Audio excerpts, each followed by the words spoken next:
संभल वही जिला जहां पिछले कुछ महीनों से बुलडोजर सिर्फ मशीन नहीं बल्कि प्रशासनिक कार्रवाई का सबसे बड़ा प्रतीक बन चुका है। एक बार फिर यहां सरकारी जमीन पर कथित अवैध कब्जे के खिलाफ बड़ा एक्शन हुआ। कब्रिस्तान के लिए आरक्षित भूमि पर बनी बताई जा रही मुस्तफा कादरी मस्जिद को प्रशासन ने भारी सुरक्षा व्यवस्था के बीच में ध्वस्त कर दिया।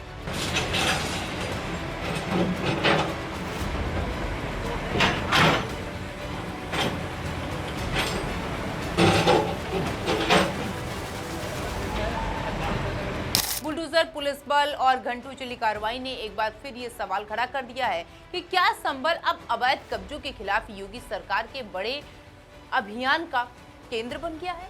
क्योंकि बीते एक साल में संभल में कई ऐसे निर्माणों पर कार्रवाई हो चुकी है जिन्हें प्रशासन सरकारी जमीन पर अवैध कब्जा बता चुका है। ऐसे में सवाल सिर्फ एक मस्जिद का नहीं बल्कि उस अभियान का है जिसके जरिए योगी सरकार प्रदेश भर में अतिक्रमण और अवैध कब्जों पर लगातार प्रहार कर रही है। संभल पिछले 1.5 साल से उत्तर प्रदेश की सबसे ज्यादा चर्चित प्रशासनिक कार्रवाई में शामिल हो गया है, एक जिला बन गया है। एक बार फिर यहां बुलडोजर गरजा है। इस बार निशाने पर कसेरुआ गांव की मुस्तफा कादरी मस्जिद है। प्रशासन का दावा है कि ये एक निर्माण उस भूमि पर किया गया जो सरकारी रिकॉर्ड्स में कब्रिस्तान की ली थी। राजस्व विभाग की पैमाइश के बाद मामला अदालत तक पहुंचा और कानूनी प्रक्रिया पूरी होने के बाद ध्वस्तीकरण की कार्रवाई शुरू हुई। बीते दिन सुबह से ही गांव में पुलिस छावनी में तब्दील कर दिया गया था। 4 थानों की पुलिस, प्रशासनिक अधिकारी और भारी सुरक्षा व्यवस्था के बीच में बुलडोजर मौके पर पहुंचे और कई घंटे तक कार्रवाई चली और पूरा ढांचा जमींदोज कर दिया गया। प्रशासन का कहना है कि अब कब्जा मुक्त कराई गई जमीन को उसके मूल उद्देश्य यानी कब्रिस्तान के उपयोग के लिए उपलब्ध कराया जाएगा। लेकिन ये कोई पहली घटना नहीं है जब ऐसी स्थितियां हुई हैं।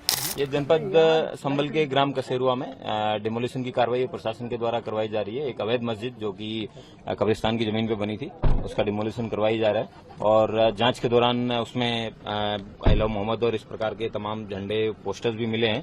किन लोगों के द्वारा इनको रखा गया है, प्रिंट करवाया गया है, इस सबकी जानकारी है, वो प्राप्त की जाएगी और आगे विधिक कार्रवाई सुनिश्चित की जाएगी। झंडे किस प्रकार के झंडे?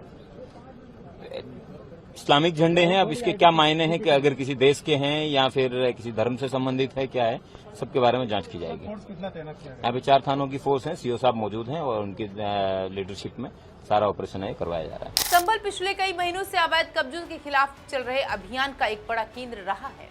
कभी सरकारी जमीन पर बने धार्मिक ढांचों पर कार्रवाई शुरू हुई है, कभी तालाब की जमीन पर बने निर्माणों को हटाया गया है, तो कभी ग्राम समाज की भूमि को कब्जा मुक्त कराया गया है। अप्रैल 2026 में प्रशासन ने सरकारी भूमि पर बने कथित अवैध ढांचों पर इसके खिलाफ एक बड़ा अभियान चलाया।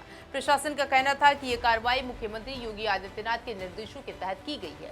इससे पहले भी संभल के मस्जिद और मदरसों में अवैध अतिक्रमण बताते हुए हटाया गया था। तब प्रशासन की तरफ से कहा गया था कि ये जमीन सरकारी रिकॉर्ड्स में दर्ज थी और नोटिस पूरी होने के बाद कार्रवाई की गई। यही नहीं, पिछले वर्ष भी संभल और आसपास के इलाकों में कई धार्मिक और गैर धार्मिक निर्माणों पर बुलडोजर चला है। प्रशासन का तर्क हमेशा एक ही रहा है, अवैध कब्जा चाहे जैसा भी हो, कार्रवाई होगी।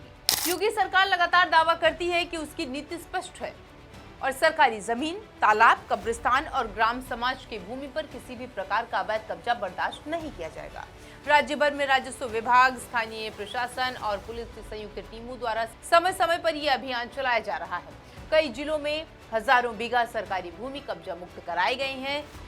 जाने जाते हैं दावे ये बताते हैं कि सरकार की ओर से जो भी कहा जाता है उस पर कार्रवाई भी की जाती है। संभल में भी प्रशासन का कहना है कि कार्रवाई किसी धर्म या समुदाय के आधार पर नहीं बल्कि भूमि अभिलेखों और न्यायालय के आदेशों के आधार पर की जा रही है। हालांकि दूसरी ओर ऐसे मामलों को लेकर राजनीति भी लगातार जारी है और विपक्ष अक्सर बुलडोजर कार्रवाई को लेकर सरकार पर सवाल उठाता रहा है। फिलहाल संभल में सुरक्षा व्यवस्था कड़ी कर दी गई है। प्रशासन लोगों से शांति बनाए रखने की अपील कर रहा है, लेकिन इतना जरूर है कि मुस्तफा कादरी मस्जिद पर हुई इस कार्रवाई पर एक बार फिर से संदेश दिया गया है कि योगी सरकार का बुलडोजर अभियान अभी थमा नहीं है और अवैध कब्जों के खिलाफ कार्रवाई आगे भी जारी रहेगी। यानी संभल में एक और बुलडोजर कार्रवाई ने प्रदेश की राजनीति और प्रशासनिक शक्ति को लेकर बहस तेज कर दी है। सरकार इसे कानून और राजस्व रिकॉर्ड्स के आधार पर की गई कार्रवाई बता रहा है, जबकि इस तरीके के कदम हमेशा राजनीतिक चर्चा का विषय बन जाते हैं। नजर अब इस बात पर रहेगी कि अवैध कब्जों के खिलाफ ये अभियान आगे और कितनी तेजी से बढ़ता है।